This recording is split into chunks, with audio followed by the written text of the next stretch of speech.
So this week we are speaking with Korey Riggs. Korey is the executive director of the El Dorado and Chileno Bay Foundations. He is a resident of Los Cabos, Mexico, and he's a really fascinating individual. This is a very heartfelt conversation. The thing that I took and continue to go back revisiting from this conversation is how much Korey loves his home in Los Cabos. So we spoke about a vast array of different things, including his work at the foundations and how his work is impacting the residents of Cabo. We just spoke about the Mexican healthcare system, his dual citizenship, and just a vast array of typical becoming legendary diatribes. I think you're going to love the heck out of this conversation. This was a joy to get to experience, and I hope it's a joy for you to listen to. So without further ado, let's get to becoming legendary.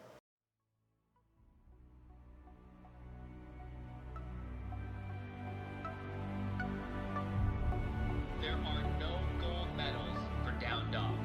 Maximize every opportunity so that you can become legendary. What adjustments can you make right now to make yourself 1% better? Your only goal is to be the best version of you. Korey, welcome to Becoming Legendary, man. How are you? I'm good. I'm excited to be here. Excited to have you here, man. Can you do us the favor and grant our audience an introduction to who you are? I'm Korey Riggs, and I live and work in Los Cabos, Mexico. I'm actually from Arizona. I believe both of you are from Arizona, right? You guys both are in Arizona. Correct. Well, Patrick's in Colorado. I'm in. He's the owner of Sacred Plant But Company. I've done lots of time in Arizona. Yeah. Okay. Cool. Well, I'm excited to talk more about that as well. Your guys' business that you're doing, but yeah, I am from Arizona. I live and work in Mexico. I've been here since 2007, 2008. Been in Mexico City for a while, and then now I've been living in Los Cabos since late 2008. And I do a few things. I run a foundation down here called El Dorado Foundation, and it's also the Chileno Bay Foundation. They're both owned by a parent company called Discoveryland Company that has developments all over the world. And I basically help very wealthy individuals give to community projects here in Mexico and provide them the way of doing that. And I also teach communications with a company called Decker Communications. And I have the only English-speaking radio show in Los Cabos. So that's a little bit that has nothing to do with actually who I am, but that's what I do. Those are pretty cool things, though. Yes, for sure. What was the path that brought you to Mexico? Yeah. Growing up, I grew up in Tucson, Arizona, and I always just had a fascination with the Mexican culture and knew that there was something wrong with not being able to speak a second language. I had a lot of Mexican friends that would say things in Spanish, and I always was like, wow, what does that mean? What does that mean? And I had this dream to speak Spanish. So when I graduated from college, the University of Arizona, with an economics degree.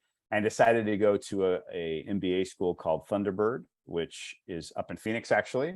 Mm-hmm. And the cool thing about Thunderbird is you have to speak a second language to graduate. So at 27, I started learning Spanish, and now I live in this whole world of Spanish. And it's the coolest thing, because one of the best sayings that I've ever heard is learn a second language and gain a new soul. And that to me is the truth, because there's this whole other world that opens up to you, and you're able to understand things that you never would have thought about understanding before. And you even understand things about your own language that you never realized before. Culture is based around language, and there couldn't be two different cultures than the Mexican culture and the United States culture. It's actually the only border in the world where a high context culture is up against a low context culture. There's no other border in the world like it. And a lot of people don't even understand that, but that causes a lot of the challenges between our countries. Just there's a lot of misunderstandings based on culture. So that's how I ended up. I love Mexico.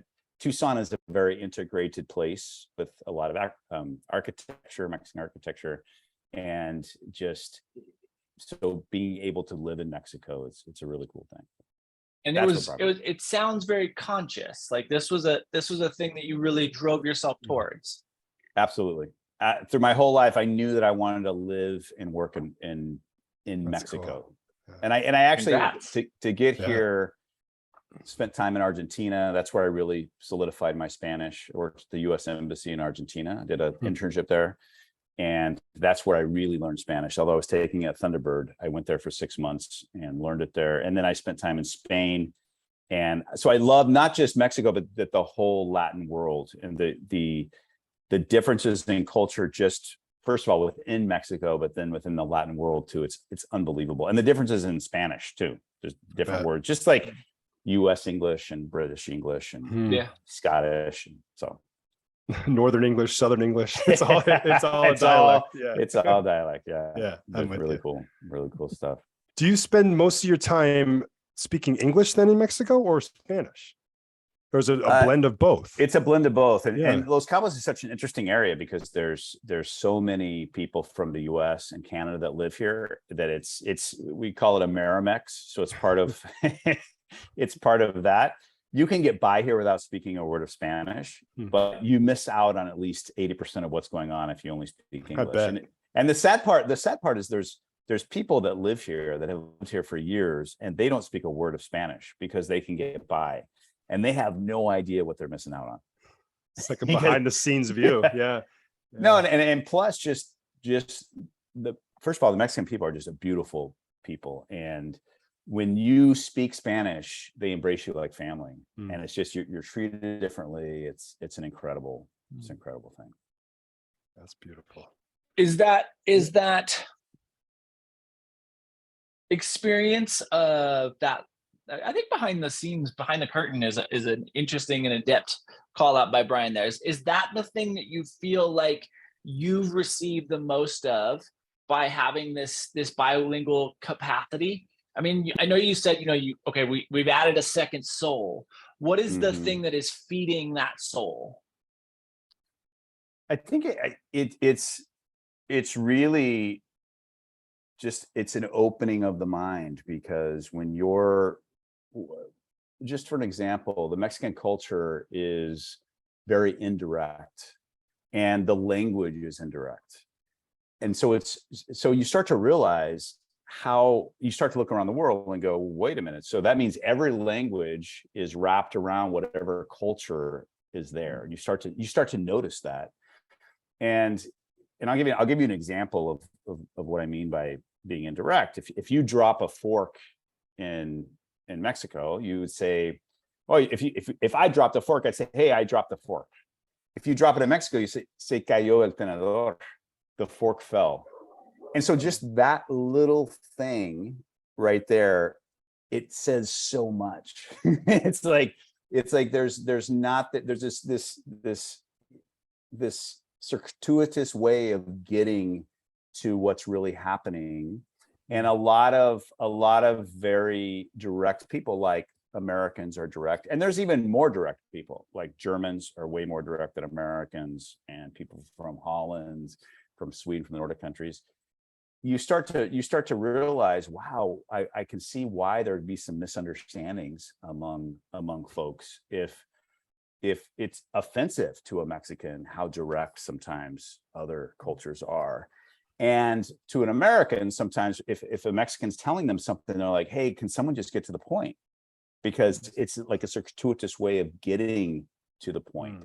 And you start to realize, so looking behind the curtain like that, you start to see, like, wow, it's so the layers are so complex and they're so beautiful. And it helps you breathe into being in the moment and just appreciating the differences. The speaking the language is one thing, and it does help you gain a new soul, but it's even more than that. As you get into the language and you get into the culture, you become bicultural. And so there's people that speak a second language, but they're not bicultural. They're Right. still going from their same culture. And so what I feel so grateful about is that I've been able to become, I feel very bicultural. Sometimes I feel more Mexican than I feel gringo. I always tell people that I have a rostro gringo, pero un corazón mexicano. So I have a gringo face, but I have a Mexican heart. Yeah. And so sometimes when I speak, I do a lot of speaking. That's what I'll say. And of course that breaks the ice. Oh, for sure. It's a great thing to, I genuinely feel that way. And it's very, I feel very lucky to be able to do this. And Los Cabos, I don't know if either of you have been down here, but yes. it's one of the most beautiful places in the world. It's high desert. It's just like, it's the part of the Sonoran Desert, actually. Interesting. And so it's the same flora and fauna, pretty much. They're not saguaro cactuses. They're a smaller cousin of the saguaros that are down here. But rattlesnakes are down here. It's drier than, obviously there's an ocean, so it's not as dry as Arizona, but it's very similar. And I call it Tucson with an ocean, or Phoenix with an ocean. That's what Cabo is. So. There's a part of me that's being touched here. I have to share this. So I studied Spanish for 6 years, in through high school, and then all the way 2 years into college. And I did a mini sort of business study over in Barcelona at the end of my collegiate career. And that was when I was really in the grips of my Spanish speaking abilities, and I was able to communicate in such a way that was touching my soul, like kind of how you're explaining, when I was able to connect with the Spanish speaking population over there. And I slowly have lost that because I just never revisited it. And it's always been a part of me that's feels like unfinished a little bit. So there's some maybe one day that there'll be an opportunity for me to go back and revisit that, but it's still in there somewhere. But gosh, I was having all these flashbacks from that time over in Barcelona. That was super rad. No, I encourage you to if you feel that space, fill it up, because the truth is to speak the second language, it's so much more than just speaking a second language, as I mentioned some of the things, but just having that dedication and your first conversation that's all in a second language, you start to go, wow, this is so amazing. I'm actually having a conversation. And your first speech in front of people in a second language, or your first, it's like, wow. It's such a cool thing, because you just realize this is something, it's a gift that you've given yourself, and a gift that it just opens your heart. It's such a beautiful thing to open your heart in that way. Well, a couple of years down the road, we'll revisit this and we'll do this in Spanish. How's that sound? Muy bien. Vamos a hacer eso. But the thing I would say about people that want to learn a second language, you have to immerse yourself. It doesn't work to take classes during the day and then you speak so if you're an English speaker and you go home and speak English at night, what happens is just like anything else. When you're working out, what do you have to do? You have to get up and go work out when you don't want to. And so to learn a second language is the same thing. You have to live in an environment where you have to speak Spanish even when you don't want to. And that's where you need to immerse yourself. Mexico City is a great place because you have to speak Spanish to pretty much to survive there. I mean, you can get by certain things with English, but Cabo is not a good place for that, because you can get away with speaking English. That's interesting. Heck yeah. So on the immersion, though, you have immersed yourself into this culture, into this like lifelong goal. And but now the primary focus is on helping people direct their funding. How did that become part of the path, like an essential piece to your path here? Yeah, there's a lot of this podcast. We started talking about culture and different cultures, and when I was out of high school, I was exposed to a group called Up With People. I don't know if either of you have heard of that, but educational program that started in 1965. And it's a group of young people that travel around the world, and they do shows around the world. So we do a 2-hour international songs and dances. And we do community service. It's non-religious, non-political. Everybody hears the name up with people and, oh, it's a religious. No, it's not. It's actually the whole idea of it. It's a leadership program. And the whole idea was that you bring different religions together, different socioeconomic levels of people together, different races together, and everyone works together. And so the idea is that you learn to work together as a team.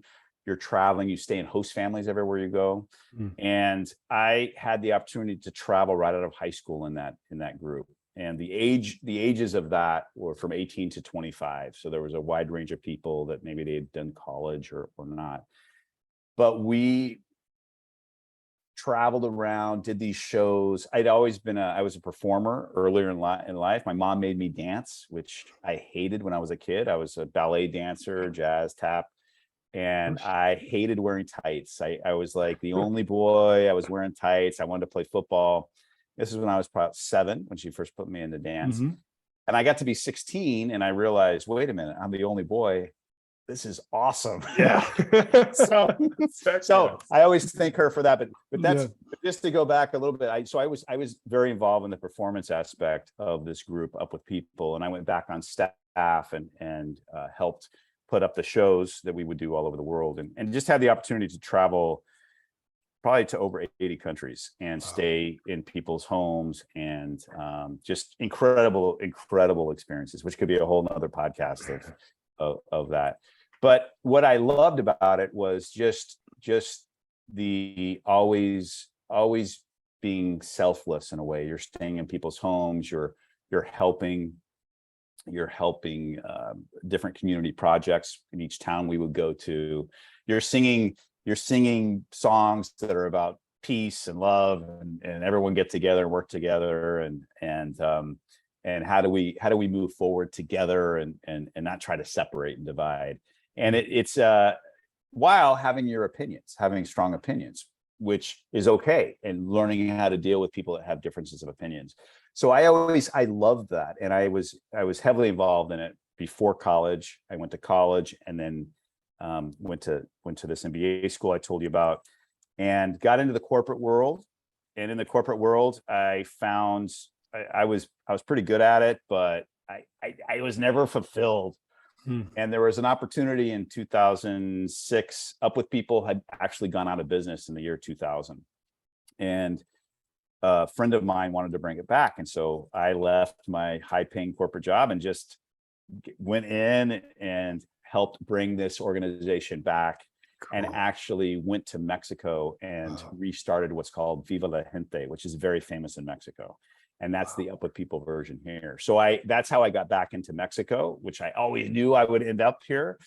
And from there, I was recruited by the founder of what's called Los Cabos Children's Foundation in 2008 to come to Los Cabos, take over for him. He was the founder, and his organization was the first organization that helped get treatment for childhood cancer to Los Cabos. And I was part of the team that helped do that. And before that, we were sending kids from Baja California Sur, actually is the bottom half of the peninsula here, to parts of the United States to get treatment, or other parts of Mexico. And so we were able to get treatment here for children with cancer and many other things. And that really just fulfilled me to be able to help very wealthy people that have homes here, because they want to help. They really want to do something, but they don't know how. They don't have the confidence in, hey, what organization do I give to? And so we would make sure, hey, we vet these organizations, make sure they're actually doing what they say they're doing. They didn't have an avenue to do it. So how do I get a tax receipt? And we figured out how to get a tax receipt in the United States or Mexico when you made a donation, depending on where you're from. And then now just staying in that same area, which I went from Los Cabos Children's Foundation to now I'm working for these two developments and running a foundation. being able to put together these very large community projects and getting everyone involved. And Los Cabos is an incredibly magical place. There's ostensibly there should be problems here between people, between races, when you hear stuff going on in the United States, Cabo functions so well. There's Canadians, there's Americans here, Mexicans, everyone's working together. The business sector works together. And it is a place that's very up with people, like people actually work on problems together, able to have differences of opinion, but being able to resolve them. And over the last 2 years, obviously with COVID, I feel so grateful because we were able to be in a position here where, as you can imagine, Los Cabos is a pure tourism. And there was probably right in 2020, there was probably about 80% unemployment. Every hotel laid everybody off. And there was a huge crisis about to happen because how are people even going to buy food? So our organization with some other organizations got together and created something called the Baja California Sur Community Alliance.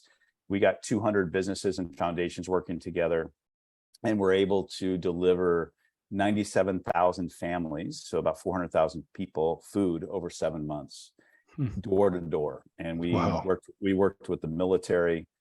We worked in conjunction, and it was so cool because at the end of that, the military, has different branches. It had the Navy, the Marines were here, just the regular Army. Then you had the National Guard, you had the Federales, you had the local police, and we actually had a big conference at the end of it, thanking everybody.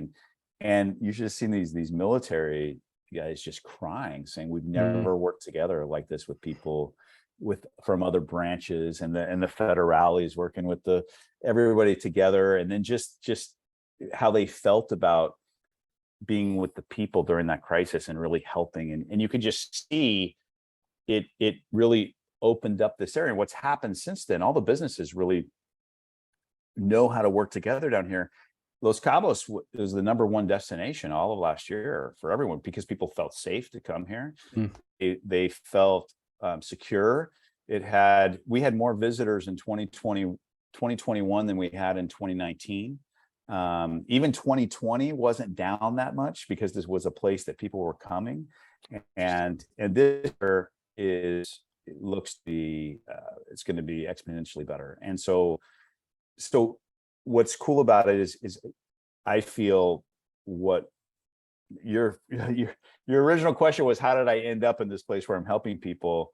It just kept happening, and these opportunities kept happening. And I believe strongly that when you follow your heart and you just keep going, no matter how hard it gets, because believe me, it hasn't always been easy to do this, but things start manifesting. And this whole area, I feel there's a reason why I'm here, because it's a manifestation of who I am as a person. There's such a mix of the gringo culture and the Mexican culture, the sea and the desert, and just lots of things where I feel comfortable. I just feel really comfortable here. I love it. And not that feeling comfortable is what you should do all the time. You got to get out of the comfort zone, but it's a beautiful opportunity. And I've always felt like I needed to give my best to others for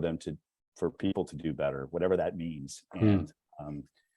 And so I feel very fulfilled about where I am and what I'm doing. And there's lots of big things coming down the pike, which we can talk about in a second. But anyway, I don't even know if I answered your question, but I would say you answered the question. Yeah, heck yeah. I'm curious about the community, because the way you describe the community is very, very special, right? Like, it's not just that there is an intermixing of cultures, right? It's not just that it's an international boiling plate of human experience, but what is it that you feel has allowed for the offset of connection? Like, how is this atypical community working together, businesses working together, military operations working together? What is it about Cabo that's making that a reality? I thought about that a lot because it's such a special place. I I think that people, when they come here, first of all, they're just enjoy, because when they get off the plane, it's you can smell the sea. It's great it's not great weather right now, but it will be. It's great weather most of the year. It's pretty hot, but sometimes. But it's great weather most of the year. People get off, they're out of their normal environment, usually. Not the people that live here, obviously, but people that have second homes here. And there's just this, the Mexican culture also is so welcoming. One of the differences too is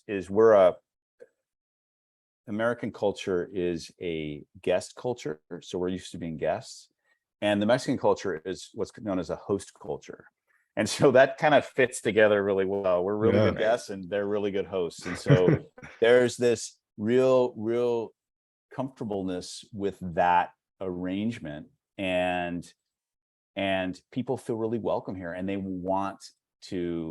they feel taken care of, and they want to take care of others. And so that there's just that feeling when you come here. Now, there's other places in Mexico that are similar. There's San Miguel de Allende, Puerto Vallarta, to an extent Mazatlan, though Mazatlan's more Mexican. Cancun, which really isn't the same. It's a little bit of a different place. Los Cabos is still, or I would say Baja California Sur is still really kind of the Wild West. I mean, it's the oldest or the youngest state in Mexico. So it just became a state. Don't ask me what year, I don't remember, but I think 1950 something. So it's still a pretty young state, still learning a lot. It's rugged. People have to work together for things to happen. Sometimes the power goes out. Sometimes people are just used to it because the infrastructure's not there. So people work together, and couple that with some of the wealthiest people in the world come here. So you have to have services, and you have to give world-class service. So you have these rugged situations, but you still have to show up and give world-class service and provide a world-class experience. And so people have to work together to do that. Also, just all the different cultures that live here, that come here, that are excited about making this as their community, and they feel like that. People just seem to take care of each other here, and it's just never any. I go back to the States probably once a month. I'm back in Arizona, or I'm traveling somewhere else in the States. And, you just look at the news and hear the news, and there's just so much division. And I love it here because it's not that. And I think people stay off the news when they're down here too, so they're not being contaminated with that energy. And there's just there's a lot of factors. There's a lot of factors. And also just being in nature, I think, brings a peace to your soul. Maybe not having so much EMF radiation around, and a lot of negative ions in the air, which is great for you. So there's just a lot of great things about this area that I think makes it a very special place. What I could listen to you talk all day long. It's so fascinating, Korey. Like, one of the things that stands out to me is yoga, right? I want to bring that word up because I know that's part of your journey as well. You're talking to two yogis as well. Patrick used to own a yoga studio in Chandler, and cool. still teaches today. And myself, I still teach as well. And we kind of rapped about this a few times over at Optimize, where we often see each other. But yoga, the word itself can be known as union, to yoke, right? To bring together.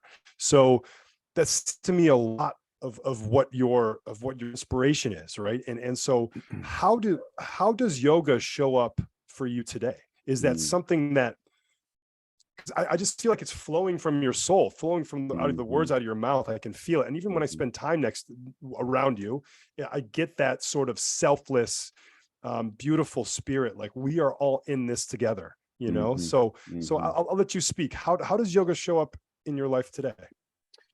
Well, just to go back, yoga started started showing up in my life, I was a big Bikram guy. I mean, I used to love Bikram, and whatever studio had the hottest Bikrams, whatever, that sweat the most. And now I look back and I kind of laugh, and Bikram was my gateway drug to actual yoga. So I'm the same way. That's so funny. That's so funny. So you start to realize, I remember when I would do Bikram so much, and I thought, man, I'm such a great yogi. And I would go every day, and sometimes twice a day, you know, I go in the morning and at night.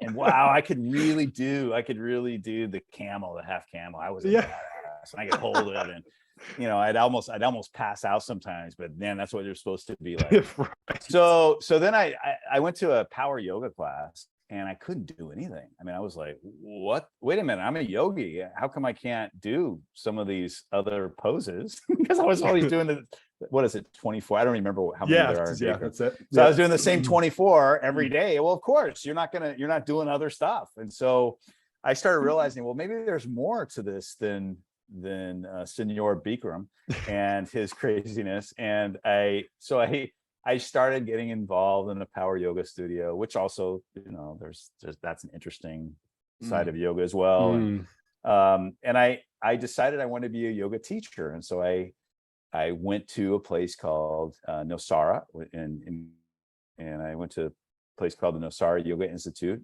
and the one that headed that, his name is Don Stapleton, and he started something called the Self-Awakening Yoga, and he was the CEO of Kripalu for like 19 years. He managed them through I think their guru was a Babaji, or I don't remember, but he had a sexual problem with one of the students, and so he managed his way through that. And so just a lot of interesting things, but this Nosara Yoga Institute was just incredible. It was in the jungle right by the ocean. I don't know if you've been to Costa Rica, but incredible place. And I started realizing, wow, yoga is a lot more than sweating in a room and being able yourself.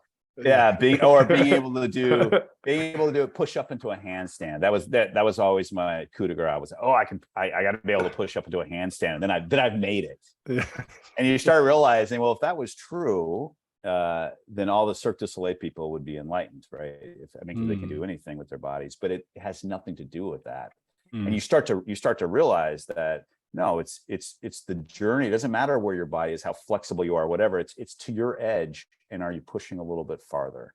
And you start to bring that into all aspects of your life, and you start to realize that yoga, this union, it's not the practice of yoga. That's a way to do it.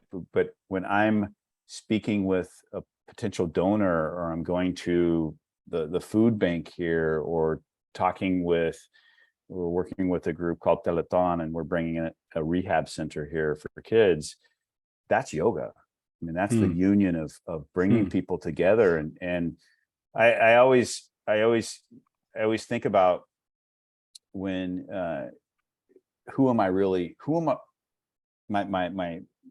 the girl that works for me, she's the coordinator of the foundation, my best friends. We always talk, who are we really helping? Because we work with very wealthy people and their kids sometimes, and they take their kids out to see some of these projects. And then the poorest people in the world, live in cardboard boxes, and there's these food kitchens and community outreach areas that are just beautiful, the work that's being done there. But sometimes you're wondering, am I helping the kids that are in the kitchen, or am I helping the very wealthy donor with their kids? Because I had a donor walk up to me once, and this was actually last year, right before he decided to give a transformational gift of $6 million to a project that is going to change Cabo forever. We can talk about that in a minute, but he walked up to me because it was December 24th, and we were at this community center, and he had his kids, 19, 21, 23-year-old children, and they had friends with them. And he went out and bought 90 pairs of pajamas for these kids, and actually got their sizes, everything. We went and cleared out Walmart and Costco, and the lady that runs this community center said, hey, these kids, they're cold at night, because it does get cold in the winter here a little bit. So he decided that wasn't acceptable. He went out and bought all these things for them. His kids handed they wrapped the gifts, and these kids got to unwrap them. And he walked up to me with tears in his eyes, and he just said, I can pretty much buy anything, but I can't buy this. My kids would rather be here than partying at the club where he owns a house. And after that, he asked me, hey, what does Los Cabos really need? And what Cabo needs is specialty medical care for children. There's nothing here that exists. And so he decided to give 50% of the project, and he's made a gift. And because of that gift, and because of that interaction, because of that yoga, the union of bringing all these people together, we are beginning to have a first children's hospital here that has just been announced. The mayor, I have a meeting with the mayor on Tuesday. It's out in the media. It got released that they're getting involved, municipalities getting involved. And again, it's creating all the businesses, all the foundations, everybody getting involved to accomplish a goal of having world-class medical care for children here, which is crazy that a place with this much wealth doesn't have that. And the kids were having to go 2.5 hours away to La Paz to get any kind of specialty care. But it's going to change everything, and it's going to give more of a platform for people to give, and also to get their what I see, their healing, their yoga, and how this gentleman, who is a phenomenal human being, the one that gave the big gift, he just always says, how is it possible that we live in these multi-million-dollar homes right across the street, and there's people living in cardboard boxes that are actually working here? And it shouldn't be possible. That kind of stuff we have to address this, because and I'm not talking about communism, everybody should have the same or anything, nothing like that. I'm talking about really, as human beings, how do we come together and say, hey, what do we do to make sure that this isn't really the world we want to create? And the cool thing about Cabo is it's actually a place small enough that you can do something about it. There's enough wealth here. There's enough, the way the landscape is, how it's not a big geographical place, and you could actually do something that's different. And anyway, I don't know if that answered your question about yoga, but that's my yoga. That's beautiful. And I do yin yoga every day. So that's my thing. I actually do the physical practice. Yes. And that's my new thing. It used to be power yoga, Bikram. And now I just want to hold the poses for 5 to 7 minutes. And it's amazing the space that opens up, because that space is what gives you that moment of when you have someone say something to you, you don't immediately react, because you created space in your body, and you created space in between what's coming at you and what's coming out. And that's the beginning of peace, of transformation. Transformation. Sure. That's so good. Thank you. Great exploration of yoga from every perspective. What a great exploration of yoga. And fun that you found your way into a slower practice, because I think that is quite important. Totally. What is the healthcare system like in Mexico? I am coming from a place of zero knowledge. Is it public? Is it private? Is it a combination? What does it actually look like? It's a combination, and supposedly every Mexican has full health care. So it's social. There's some socialism here. It's called IMSS, and that's the healthcare system, is that everyone has access to that. It's a combination. There's lots of private institutions here, and so the wealthy people go to the private ones, and then there's the public, which if you're in the public system and you have something really bad, it's bad. I mean, it's just not good care. And so there's some challenges around that. Saying that, there's a lot of stereotypes that Mexico doesn't have good doctors, or, why would you come down to Mexico to get a surgery, or the truth is there's some of the best doctors in the world here, and there's some of the best hospitals in the world. And it's just that there's only a certain group of people that have access to it. However, saying that, I would say that, I've been down here for a long time. I have health insurance in the US. I think I'm about to get rid of that. I've never even really used my US health insurance, and it's so expensive. And I don't know if I ever want to go to a US institution anymore. Too expensive to use, which is a problem. Exactly. Even if you have fair. insurance, it's like, it's just crazy. And I had a hernia in 2020. I had a hernia during COVID, and I needed to get an operation. And instead of going back to the US and spending 3 weeks waiting for the imaging, and then another 3 weeks for whatever, I called a friend of mine whose cousin is one of the top surgeons in Mexico, and he does liver transplants, and he agreed to do my hernia surgery, which is just awesome. And so it was in Guadalajara, and he said, okay. I call him on a Thursday. On Friday, he called me back, says, okay, I have space for you next Friday. Wow. Yeah, imagine. In Guadalajara, I just need the imaging. I need you to go do the imaging. I need you to do a blood test. And he just sent me what I needed to do. I went to the hospital here. I got all those tests done, $300 for all the tests. I actually had everything with me. I sent it to him. And over email, but I also took it to him. I was in a hospital in Guadalajara called Country Club, or Country, I can't remember exactly, but it's something country, and there was club in it also. But it's like a very famous hospital where a lot of people do cosmetic surgery. Interesting. These rooms were like suites. My girlfriend had her own bathroom in the room, and I had my bathroom. And so I'm in this hospital, and I check in, they come in, they do my surgery. And I think, I got to get out of the hospital because it's going to be so expensive. And he says, no, you're going to stay here for 4 days. So just imagine what this would cost in the United States to do a hernia, because they kick you out. This is outpatient surgery in the US. Yeah. I was in the hospital for 4 days, beautiful hospital room with a terrace, by the way, too. But not that I could use it after the surgery, but I'm there for 4 days. I'm getting 24-hour care. These nurses are coming in all the time. They're changing. I have IVs in me. Who knows what the heck went into me, but a lot of antibiotics, I guess, goes into you, a lot of saline.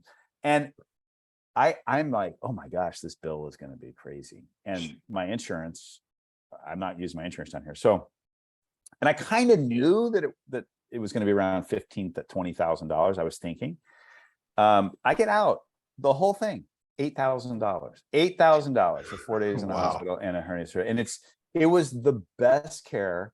The surgeon called me nightly for 2 weeks. I mean, imagine ever having a call with a surgeon in the United States. And you start to realize, you start to see, and I had other experiences here with the healthcare system. I could call any kind of specialty here right now, and they will pick up the phone. I have the phone numbers of all the different specialties. If I need someone, I call them and they say, hey, yeah, come in and see me tomorrow. In the US, you have to go through a whole process to get to whatever the word is, recommended to go, and ripped off is the word. Ripped off is the word. And the whole thing with the testing too, the amount of money they charge for testing, when here it's crazy. You just go in and you can get every single test. It's like $250 at most. And you get it right away. And you're sitting there. And I love also the United States. I've had an ultrasound in the United States, and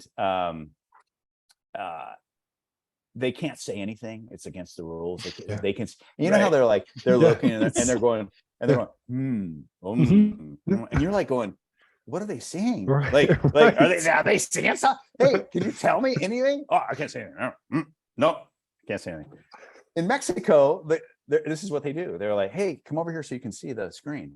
See that? That's okay. Yeah, that's your hernia. And then here, that's. So they're like telling, it's so Wow. humane. Wow. It's just so humane. And this is the difference. Why are we so inhumane with our healthcare system? That's crazy. I don't get it. So how is the healthcare system in Mexico? It's amazing for middle class and upper class people. It is there for low class people, and there are good doctors. So, but it could definitely use an upgrade. But it's as the culture, it's very humane.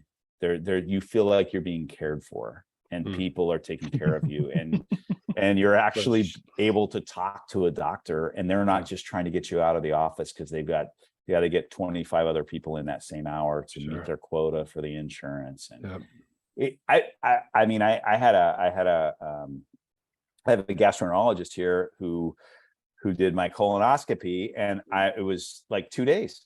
It was like, hey, Korey, we need to do one. It's you're that age. Yeah, come in, let me look at you. Okay, let me give you the stuff. You go home. The next day they had it set up, and I go and do a colonoscopy, and I have the whole, so I can just bring it back to the States and show my doctor there. Right. And that's just the way that I think. If your listeners are there and you want to do your test, go to Mexico and do them and take them back. It'll be a lot faster, a lot cheaper. Yeah. And get better care. Yeah. And the doctors actually take them. So anyway. Just a fascinating story. I got a good question for you here. I want to ask this to you because you've been super transparent, and we really appreciate that. This has been a super rad conversation. So something that you rarely discuss. What is something you rarely discuss, Korey, but it means a lot to you? So something that you rarely discuss, but it really means a lot to you. Something I rarely discuss. I mean, I don't even know if I have an answer for that, because I pretty much discuss everything. I don't really have a lot of filters. Yeah. That's fair. I mean, That's I will. And when I care about something, I talk a lot about it, and I try to find people. Now, am I able to find people that talk about it? That's another story all the time. that may not be the case. But one thing I will say that I'm really fascinated by right now, which we can talk about, is just this whole idea of living in the now and the power of now. And I'm really into Eckhart Tolle right now. I'm going through a breakup with my girlfriends, and I'm actually going through a breakup right now. So that hasn't been widely discussed. So that's been very difficult, but it's been very good too, because it's almost been a vehicle to wake up more. And so that's kind of really prompted me to get back into some of the teachings that I really love. And I brought some of my favorite the New Earth here, also Pema Chodron, Places That Scare Us. Amazing. And I just actually had this on my shelf, and I just picked it up. I don't know if you've Inward. Yes. Oh my gosh. I mean, some of these sayings in here, it's just amazing. So good. And so you start to, just going back through these again. I've read all these before, but they just mean so many different things to you as you continued with yoga practice and other practices, and the practice of living. Sometimes there's breakups, and sometimes there's loss, and just realizing that we're all connected, even in that, and that we all go through it. And so it's not poor me, poor whatever. It's really a way of deepening the connection with others, and really exploring being in the moment, just realizing that if you are in the moment, the problems fall away, and just keeping reminded of that. And that's something I haven't discussed, was my recent breakup. And so that I haven't told my family yet either. So that's hopefully, maybe if they're listening to this podcast, they're like, what? We really liked her. But we won't release it for another 3 or 4 weeks, so you have time. Oh, okay. I can let people know. Okay, good. in all seriousness, I want to touch on this present, this moment, but just like you shared. So I'm actually, I'll share a little piece that I don't talk about with very often, is that I'm 42 now, and I just have recently discovered my birth father. I'm adopted. So we've started to cultivate a little bit of a relationship, but in and amongst this discovery of each other, it has brought me to a place where I've never really been in my life. And what I mean by that is it takes me away from the present moment in such a way that it started to become, well, like a problem, right? For me, meaning it is starting to evoke or awake. I never knew any of my health history. I never knew what my father looked like. So I've discovered all of these things. And the way that I used to live my life, I call it my past self. There's a lot of similarities on how he used to live his life and how I live my life. And it's so it's created this wave, right, in my human experience. So I found that there's a couple of things you mentioned that have hit my heart. The one thing is my yogic practice is starting to change. It's starting to slow down, which really has given me, like you mentioned, the space to breathe and to feel and to really allow for whatever comes up to come up. Because in that power situation, like you're just kind of beating your head against the wall, so to speak. So I want to turn this back to you, Korey. What ways do you stay present? I mean, I could go through my checklist or my toolbox, but I really think there's reading, of course, there's a physical practice, but what has stood out to you during these times of change for you as well that have really allowed you to stay present? Well, first of all, thank you for sharing that. That's a pretty powerful thing to get in touch with your birth father. And it's so interesting to think about. I grew up with mine, and so I knew what my health history was and what all those things. So I would love to hear more about that. What a fascinating, interesting mind. Are we allowed to say mind fuck on here? But I don't know if we're allowed to say. Good. I mean, just it is. And what a way of keeping you from being present. But what also the perfect, because I don't believe spirit gives us anything that we can't handle. And the idea is now all those things in your mind, how are you going to turn that into a spiritual practice and turn that into being present? And as you mentioned, the books, reading, and I love Audible. So I love listening. The Power of Now on Audible is one of the most powerful, because it's Eckhart Tolle speaking, people asking him questions.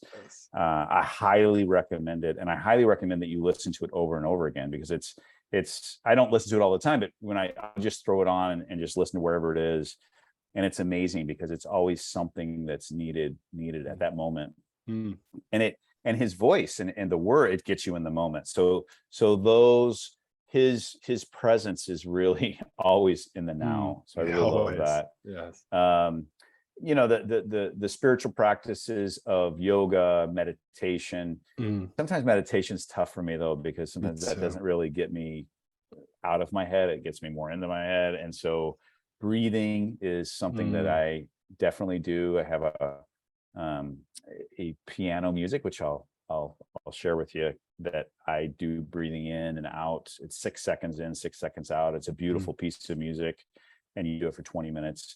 That gets me really out of the head, in much more into the body, feeling the body, and just paying more attention to the feelings. And one thing I notice is when a crisis comes up, or when something comes up that is unexpected, just the taking the moment and saying, where am I feeling this in my body? And that immediately puts you in the present. It just immediately, it's not easy to do all the time, but even if you start to do it, you start to interrupt the normal cycles that happen. If you just play the witness and just go, okay, wait a minute, what am I doing right now? And even when you notice yourself doing an unconscious behavior or a habit that all of us have, that all of us do, the catching of yourself, and the more catching of yourself really works. but it's very powerful. I just opened up this page. I was going to read as you were saying that. This is from the New Earth, but I have this saved because I always go back to it. But one thing Eckhart Tolle says is, one thing we do know: life will give you whatever experience is most helpful for the evolution of your consciousness. How do you know this is the experience you need? Because this is the experience you're having at this moment. And so it's very powerful. And I read that. So how do we know it's what we need? It's because this is the experience we're having at the moment. Yeah. And we are on the path to awakening. We are on the path to consciousness. And so wherever you are, that's where you're supposed to be, and stay present to it. And that's so good. So we're, it's it's funny that you brought that book up as well, because I was just listening to it the other damn day. Oh, yeah. Yeah. So there's a lot of synergies here happening, which I really appreciate. I know it's putting up against our hour. Yeah. Patrick, do you want to leave off with anything else, brother?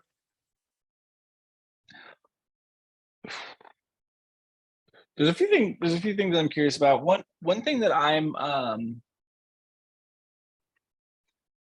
one thing that I want to, maybe both of you guys can offer this. When you leave your present moment, in which direction are you most frequently visiting? And in that, right, there's really, you can go back and you can worry about things that have happened, or you can go forward and you can worry about things that will happen. And I'm curious which direction you guys go. Brian, why don't you start? I know exactly what direction I go, but you go for it. I think it's a blend of both for me. It's a blend of both. If we're not going to talk to the specific topic of like my birth father, it definitely goes back first, and then it goes directly to how this is going to impact my future. So it's like a toggling in between both of them that I find myself most often. It's almost as if the present moment is sometimes scary for me. In the past, it certainly has been. So a lot of those stories that I told myself in the past have sort of starting to resurface. So with that, being in the present moment is not necessarily the most comfortable of situations for me lately, right? That's been not the common practice throughout my whole life, but there's so much that has come up from this that I guess that would be my initial gut answer. I think for me, it's I jump into assuming. So I just assume. It's about assuming and control. And so it's going to the future, really, when you think about that. It's although it's a little bit of the past, because you're assuming that something happened in the past that, in my opinion, this is what's happening. So that's going to cause this future outcome, and I need to control it. And so there's this angst that starts to happen, and you start to feel it in your chest. That's when I know that I'm out of the moment, is when this whole kind of this whole area between the chest and the liver, the heart and the liver starts to bubble. And you start to go, oh, wait, I'm not in the present. I'm assuming, and I go, and you go down to, the 4 agreements is always for me, that's always a good map. Am I making assumptions? Am I saying the truth of my word? Am I doing my best? What's the other one? Assume. Don't take anything personally. I take a lot personally. So when you start to just realize, like, nothing's personal, and you start to take something personal, that's when I notice. So I don't know if this is the right way to answer this question, but if I start to feel some of the four agreements, I start to go against those. That's when I know I'm not in the. That's when I know I'm not in the present. That's so good. Yeah, I had a mentor of mine gift me 2 of Don Miguel Ruiz's bells that he used to use in ceremony. So I have those back on my altar. Oh, wow. Left shoulder there, or your left, my right, which is something I ring every morning.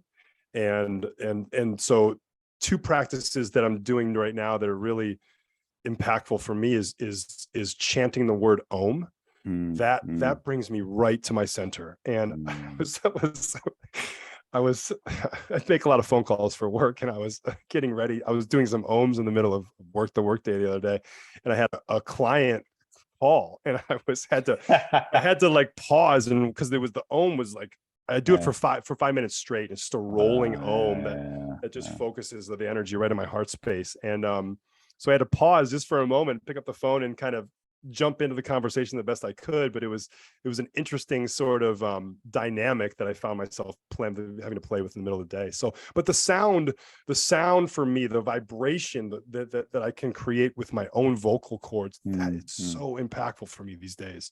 It really, there's videos on YouTube and stuff you can watch, like a little baby who's crying and upset, and then the parent or the guardian or whatever is oming, and that upset baby calms down to just immediately. It's the most, it's one of the most impactful sounds I've ever experienced. And now just practicing, I've never practiced it on my own. I mean, we Om out in every one of my yoga practices that I teach, but it's something different when you're there's a group Om that can be super impactful for sure.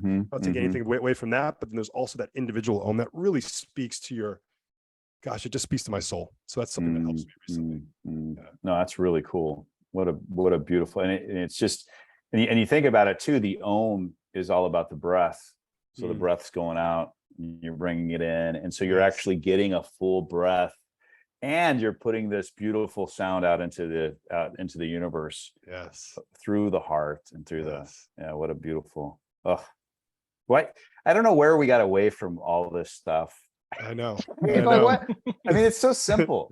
It's so simple. And Eckhart Tolle even talks about also, if you just pay attention to your inner feelings, and you can activate every single cell in the moment, you'll never get sick. You're not, your immune system is going to be taken care of. It's going to cure whatever you have.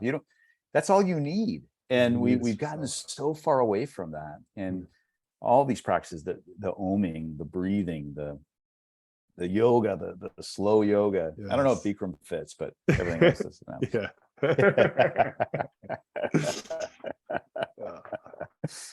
Oh, this is a powerful conversation.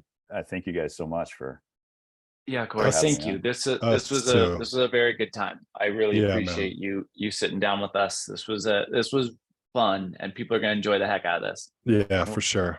Well, you guys are both invited down to Los Cabos. We'll take you around, and we'll go do some practices out on the land here. You'll really enjoy it. So heck yeah, and bring down some of your products. I'm working with my buddy down here to talk with you, Brian. So he's gonna he wants to give you a call. Awesome, that's great news, man. Yeah, appreciate you, Korey. All right, this is dude. I just, again, from the bottom of my heart, I knew this was going to be a rad conversation, but I just didn't know how rad. So I'm so floored right now, man.